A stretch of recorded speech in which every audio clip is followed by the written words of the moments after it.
Bonjour et bienvenue à tous. Mais nous pouvons donc nous résumer en quelques mots. Parlant donc du domaine de la défense et de la sécurité, comme vous le constatez, nous avons opté pour le combat. Et pour cela, nous avons doublé presque les effectifs dans nos forces armées. Nous continuons de recruter. Avant de commencer, n'oubliez pas de vous abonner et d'activer la cloche de notification pour ne rater aucune de nos prochaines vidéos. C'est parti. Et je pense que dernièrement, des recrutements ont été lancés côté officiers et sous-officiers, et bientôt, dans quelques jours, le recrutement pour au moins 10 000 soldats devrait être lancé. Nous continuerons à renforcer les effectifs pour faire face. Parce que, où que vous soyez, malgré le recrutement qui a été fait, il y a toujours le besoin de militaires. Partout au Burkina Faso, certains villages continuent de vouloir la présence militaire. Donc, il y a lieu de continuer à recruter et à équiper. Et je peux vous assurer que nous sommes sur cette lancée. Depuis janvier 2023, nous avons pu lancer un programme d'équipement. C'est vrai, le monde est fou, il y a la guerre partout. Aucune nation ne prend son équipement et vendre, on fabrique pour vous. Ce qui a fait que ces équipements ont traîné près de 18 mois, mais les premiers ont commencé à venir, comme vous avez pu le constater la dernière fois, et les équipements vont continuer à venir, parce que nous voulons que le niveau de notre armée atteigne un niveau jamais égalé dans la sous-région.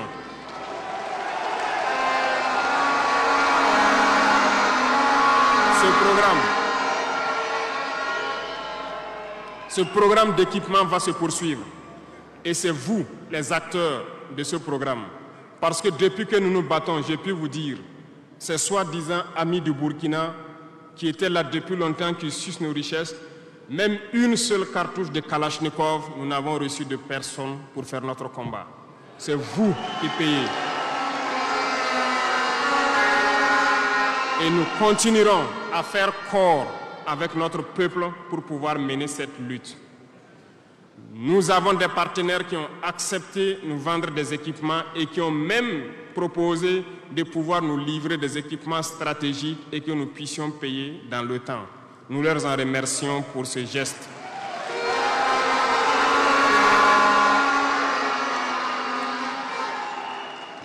Et nous disons encore merci au peuple qui a compris le sens du combat, qu'il faut que nous nous battons. Si nous ne nous battons pas, ils viendront nous chercher chez nous, comme dans un poulailler ou dans une bergerie. Chaque matin, ils choisiront qui ils veulent pour aller exécuter sur la place du public, pour faire peur aux autres, aller trancher des mains ou des pieds sur la place publique pour faire peur aux autres. C'est comme ça leur tactique. Nous allons nous battre. Et nous nous donnerons les moyens pour y arriver. S'il arrive demain que nous sommes coincés dans une certaine lancée, nous viendrons encore vers le peuple et demander encore plus de sacrifices pour pouvoir atteindre l'objectif.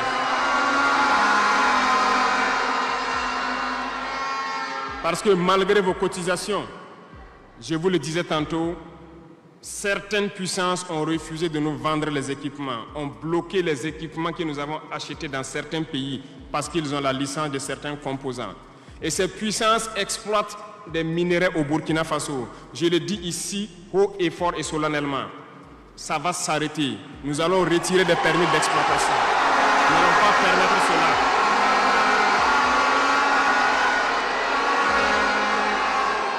Vous ne pouvez pas exploiter nos ressources et refuser de nous vendre des équipements, faire bloquer nos équipements. Nous n'allons pas accepter. Qu'ils s'attendent, nous allons récupérer nos permis d'exploitation et nous allons l'exploiter nous-mêmes.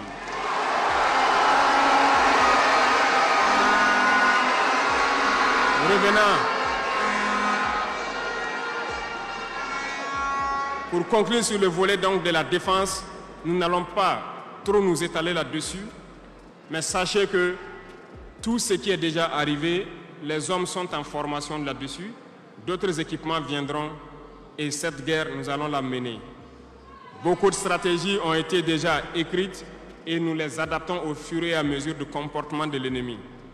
Et nous allons vaincre très prochainement ce terrorisme ici au Burkina et même dans l'AES.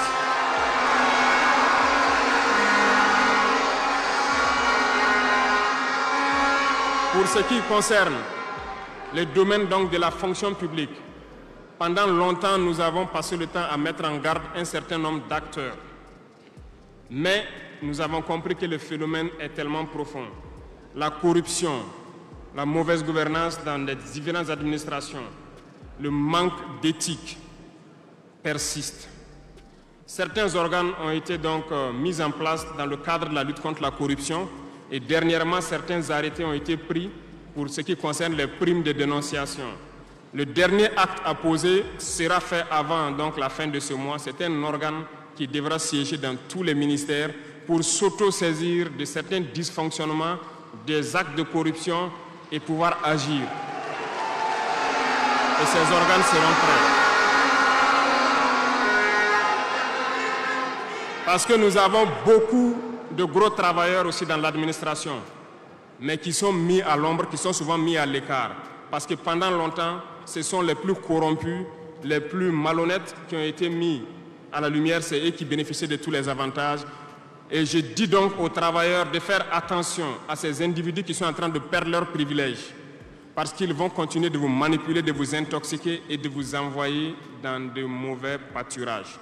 Faites très attention à ces individus qui sont en train de perdre leurs privilèges, parce que nous n'allons pas permettre à ce que une soi-disant élite donc, qui avait été programmée s'arroge tous les droits donc, dans nos différentes administrations. Le dernier organe sera mis en place avant la fin de ce mois et le travail réel va commencer. Vous entendrez dire un peu partout à l'issue de ça que nous ne respectons pas certains textes, nous ne respectons pas certaines lois, mais il n'y a pas de loi ou de textes qui tiennent dans cette lutte lorsque c'est pour l'intérêt de la patrie. Qu'ils se le tiennent pour dire donc nous allons aller dans ce sens. Nous avons donc dans le processus du recrutement adopté une ligne de conduite. Nous sommes en train de faire un diagnostic, de vérifier les présences et de voir les besoins. Il n'est pas exclu qu'au cours de l'année, certains concours soient lancés pour augmenter des effectifs dans certains endroits. Certes, il y a eu d'abord une vague de concours qui a été lancée, mais dans tous les milieux, ils sont en train de faire le point. S'il y a besoin, je dis bien s'il y a besoin, nous continuerons encore de recruter pour être à un niveau acceptable et pouvoir faire fonctionner les différents organes donc, du pays pour le bonheur donc, des masses populaires. Dans le domaine donc, de la diplomatie, nous avons opté pour une diplomatie commune dans l'AES. Toutes les décisions vis-à-vis donc, des partenaires, que ce soit africains ou à l'étranger, seront prises à l'unanimité au sein de l'AES. Mais nous avons aussi opté pour une diplomatie de vérité. Nous ne comptons pas nous mettre dans certaines logiques de mentir ou de couvrir la réalité, soit disant que c'est la diplomatie. C'est faux. Ce n'est pas là la diplomatie. Je puis vous dire que ce que vous voyez en superstructure, lorsque les gens viennent en audience et sortent pour parler au micro, ce n'est qu'une partie visible de l'iceberg. Ce qui s'est passé à l'intérieur dans les huis clos, ça n'a rien à voir avec la diplomatie. Et nous sommes donc inscrits dans cette logique de dire clairement les choses au peuple. Certains vont nous critiquer, d'autres même iront à dire que non, un chef d'État ne doit pas parler comme ça, un chef d'État ne doit pas faire ça. Mais nous leur disons que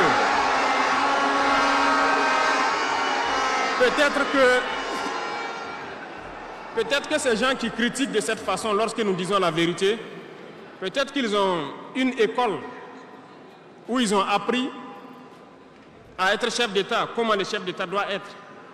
Sinon, je n'ai pas encore vu cette école. Et pourquoi nous devons ressembler forcément aux autres, faire comme les autres?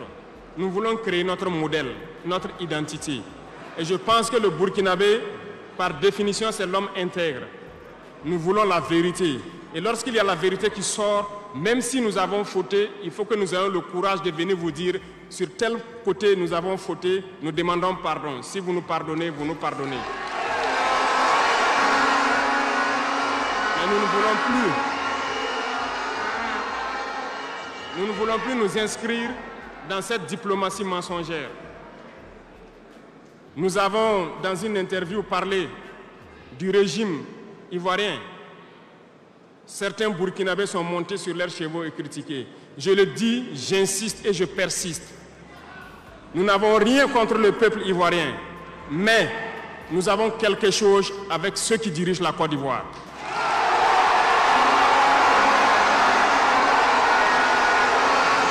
Nous le disons et nous le répétons encore.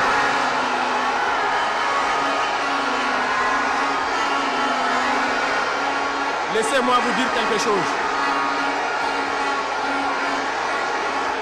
Permettez-moi de vous dire quelque chose. Il y a bel et bien à Abidjan un centre des opérations pour déstabiliser notre pays. Personne ne peut le nier et nous vous ferons les preuves dans les jours suivants. Nous vous montrerons des preuves physiques. Vous allez comprendre de quoi nous parlons. Personne ne viendra nous dire qu'au Bénin, il n'y a pas de base française dirigée contre nous. Nous avons les preuves sous la main. 2 bases importantes.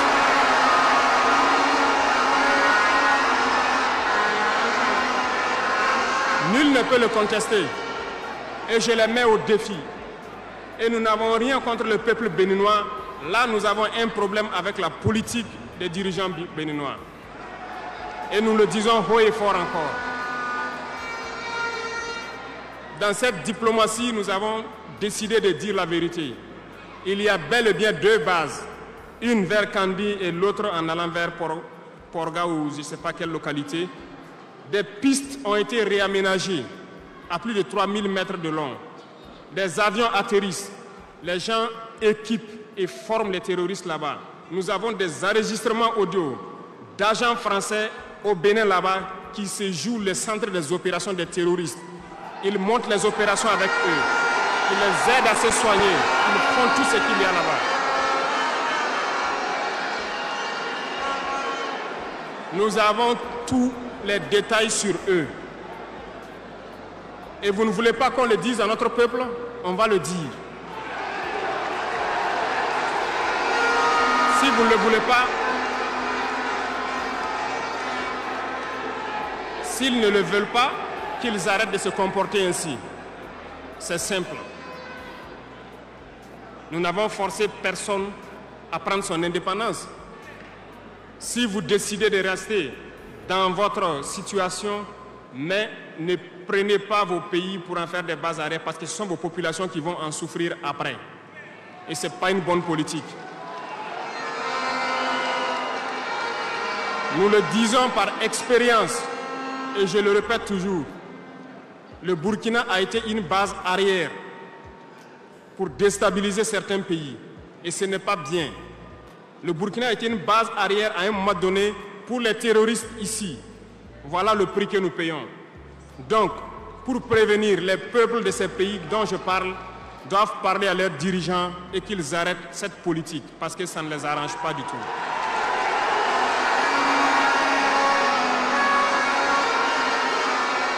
Pour venir, dans le volet communication et culture, nous avons lancé plusieurs initiatives. Au cours de l'année 2024, vous avez pu célébrer avec nous donc, le mois donc, de consommation locale. Nous avons eu les journées traditionnelles, le mois du patrimoine. Beaucoup d'activités ont été menées. Nous allons continuer à ramener donc, en superficie, en surface, donc notre culture, parce que c'est de là que nous retrouvons notre identité. Nous allons continuer des actions dans ce sens, à mettre en valeur notre culture, à mettre en valeur donc nos coutumes et à mettre en valeur le vivre burkinabé. Et nous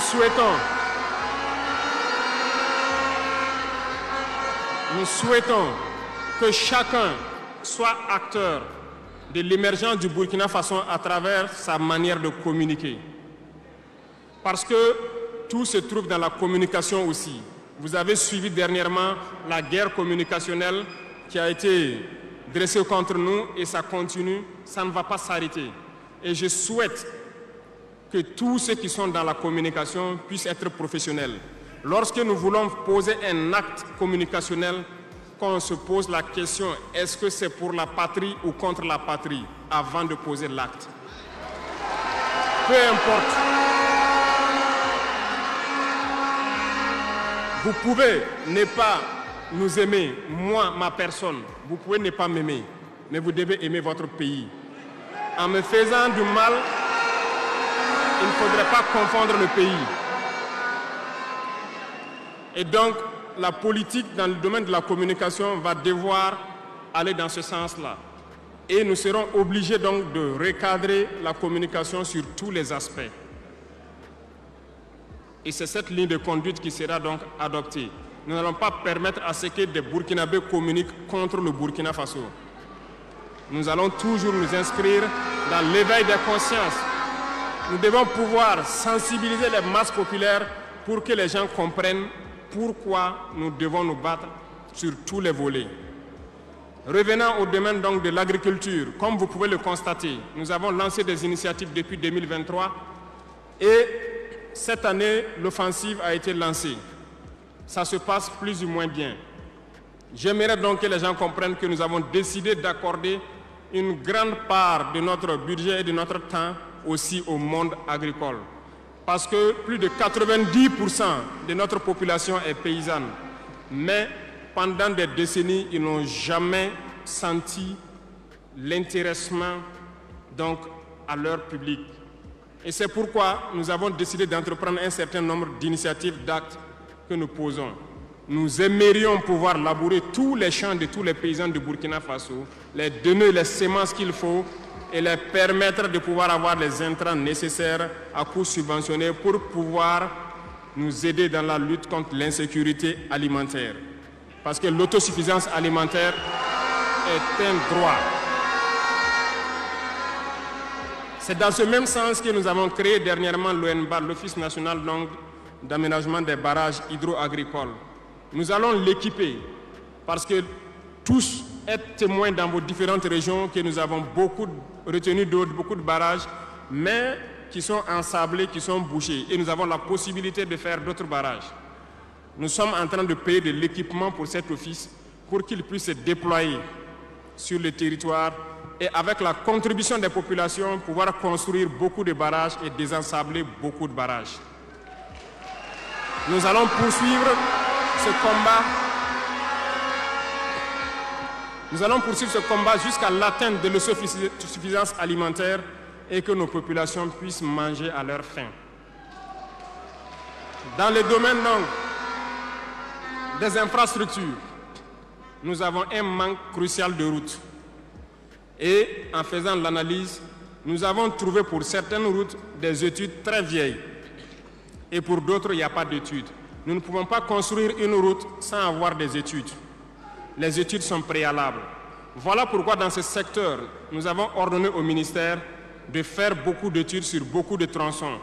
Ce qui nous permettra donc à l'avenir de pouvoir lancer des travaux et bien faire ces travaux pour que ce soit durable sur beaucoup de tronçons. Pour cela, nous avons remarqué que les frais pour bitumer 1 km de tronçon, nous sommes autour de 500 millions de francs. Donc pour 100 km avec les ouvrages d'assainissement, nous n'avons pas moins de 60 milliards pour faire 100 km de route bitumée. C'est très cher et très coûteux. La technique a été de créer donc des brigades d'intervention, donc des infrastructures.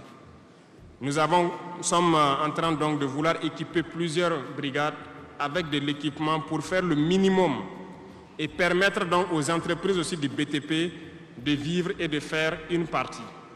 Nous allons partager donc la poire en deux pour pouvoir baisser les dépenses et pouvoir faire le maximum de routes possibles dans un laps de temps.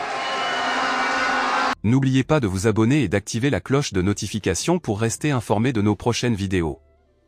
Restez à l'écoute pour les développements passionnants à venir.